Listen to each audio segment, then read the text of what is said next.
Ustaz, maaf mumpung masih nyambung. Berarti jika bisa melihat penyerupaan makhluk itu bisa diasah ya? Dan apakah jika bisa itu kita dalam arti dibantu jin atau gimana ya?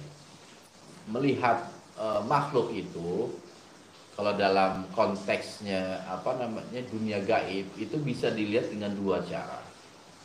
Yang pertama kasat mata, real. Kita bisa melihat real. Tanpa ada bantuan apa-apa, kita bisa melihat bagaimana saya melihat apa tisu ini dan lain. Yang kedua bisa melihat dengan intuisi. Nah, inilah yang banyak dibantu oleh golongan-golongan jin. Jadi jin itu bukan ngebantu mata ngelihat ini, bukan. Intuisi yang lebih banyak itu. Jadi ketika dia menatap sesuatu, menatap ruang kosong gitu, jin itu menggambarkan melalui intuisi. Ya.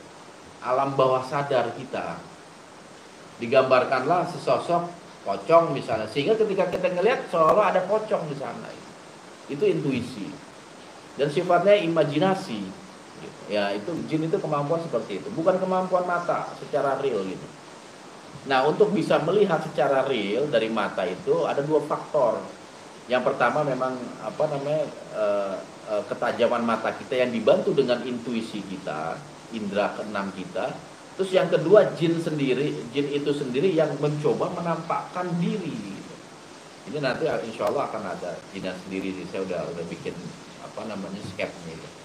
Akan ada tayangan tersendiri tentang mendengar audio visual tentang makhluk gaib. Batas penglihatan manusia itu terbatas. Ya. Batas penglihatan manusia itu ada titik minimal, ada titik maksimal. Karena apa? Penglihatan manusia itu hanya didukung dua faktor. Yang pertama adanya mata, penglihatan, retina dan lain sebagainya, perangkat mata. Yang kedua adalah cahaya. Dua unsur itu yang bisa membuat manusia bisa melihat. Ya, kita bisa menggambarkan ketika mati lampu, walaupun kita punya mata yang bisa melihat, tapi ketika mati lampu kita tidak bisa melihat sama sekali. Nah, karena dua faktor itu. Makanya batas penglihatan manusia itu ada batas minimal, ada juga batas maksimal. Artinya begini, kalau manusia memaksakan melihat dengan melewati batas maksimal pencahayaan, ini pecah pembuluh darah itu semua. Dan bisa terjadi kebutaan. Contohnya orang las itu kan cahayanya itu melebihi kemampuan penglihatan kita. Makanya harus ada alat bantu. Nah, jin itu ada di bawah itu, di bawah batas minimal kita gitu loh. Dan untuk memasuki fase penglihatan minimal kita, dia harus membesarkan energi dia. Nah, makanya manusia bisa ngeliatin itu bisa dua faktor. Memang kemampuan manusia itu sendiri, atau yang kedua kemampuan jin gitu. Jin itu yang mencoba menampakkan di hadapan kita gitu. Namanya kadang manusia biasa yang nggak biasa ngelihat pun kadang bisa ngelihat gitu. Coba kalau nggak percaya jalan di kuburan angker tengah malam, pasti bisa ngelihat.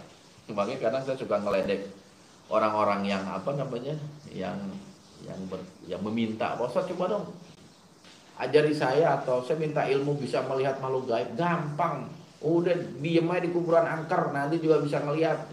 Cuma ini kan nggak ada mau begitu. Gitu. Jadi memang faktor seperti itu. Ya. Dalam arti dibantu jin atau gimana, itu bisa menutup kemungkinan karena manusia bisa melihat penyerupaan jin itu bisa karena dibantu jin atau bisa kemampuan manusia itu sendiri. Nah, kemampuan manusia itu juga didukung dari jin yang akan menampakkan diri. Itu banyak segi lah menurut saya.